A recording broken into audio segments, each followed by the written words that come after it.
What is up, dunkers? Gio the Jumper here. I have a very good video for you guys today. Today's video is about approach and penultimate. If you wanted to get into vertical jump, you have to master technique. That is the number one thing to master. When it comes to technique of jumping, penultimate step and the approach are not the only things. I'll cover other things in another video, but for now, let's just jump right into it. If someone asks me what's like the secret to jumping high, because there is no secret, but if I had to say something, I would definitely say this is it. If you guys want to increase your vertical right now, there is something in this video that you have never heard. I promise you that. If you try out these things after you're done watching this, I promise you your vertical will increase. First off, what is approach and what is penultimate? Approach is basically how you get into the penultimate. It's like the run up before you get into the penultimate. And that's a huge key to having a strong vertical jump.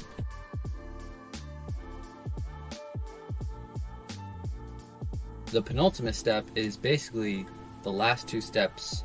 I'll show a video right here.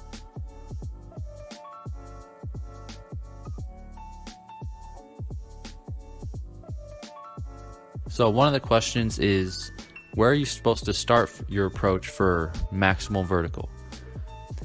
To answer that question, first you need to ask yourself, are you a left-right or a right-left jumper?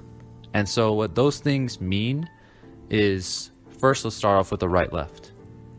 So a right-left jumper plants with your right foot first, and then the left foot whips around, and that's what we call the block foot, which we'll talk about that later.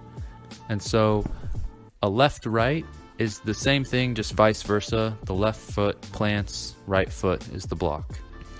So the question is, where do you approach from? If you are right-left, which is what I am, then you want to start from the right side. And then if you're a left-right, it's vice versa, start on the left side. And you don't just start randomly on the left side or right side. I want you to notice this kind of angle of a curve that I take. What this does is creates more momentum than going straight at the basket. Let's take a look at the approach of professional dunker Tony Crosby. I want you to notice how as soon as he throws the ball, he doesn't start sprinting at it. He takes these small and then progressively bigger, very long momentum steps that get him into his penultimate. Notice how he has a lot of connective energy going into this, and it's all very smooth. And also, since he is a right-left jumper, he goes from the right side of the court, like I talked about earlier. Here's a very interesting contrast compared to a sprinter.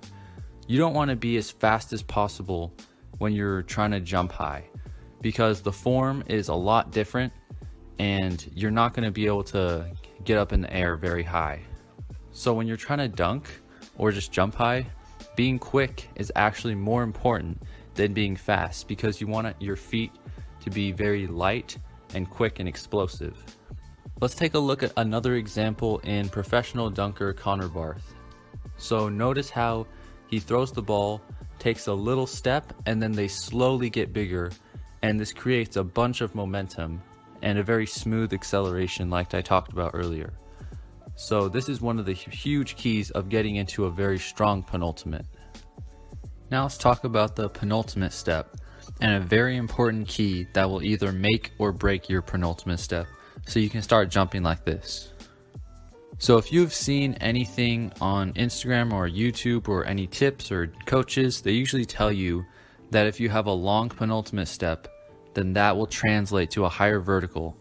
And that is technically right, but there's a very small detail that you need to pay attention to. You want to push into a long penultimate, and you don't want to step into it.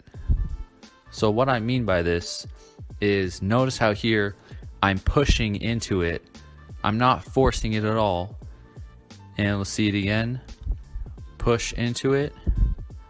Here's an example of me forcing it and trying to get a longer penultimate by stepping into it and not pushing into it. And by doing this, you can see that I don't generate as much power. Your penultimate step is going to be as long and as powerful as you pushed into it. So basically, the harder you push into the penultimate, the longer that step will be naturally. You don't have to force it or anything. So You want to practice pushing into it, and the way you can do this is by doing repeated penultimate pushes. So basically you just push into it and trying to make that penultimate push into it very strongly.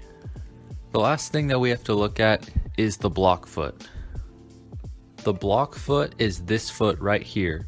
It's the very last step in the jump, and it's probably one of the most important steps. The block foot's job is to take all of this forward momentum and translate it into upward momentum, which gets us in the air. For jumping high, this is huge because how fast you can go from this position to this position will take your vertical to a whole different level. You want this block foot to be quick, and you don't want to try to press too hard into the ground. Just make sure it's quick. Put all three of these points together and you get something like this.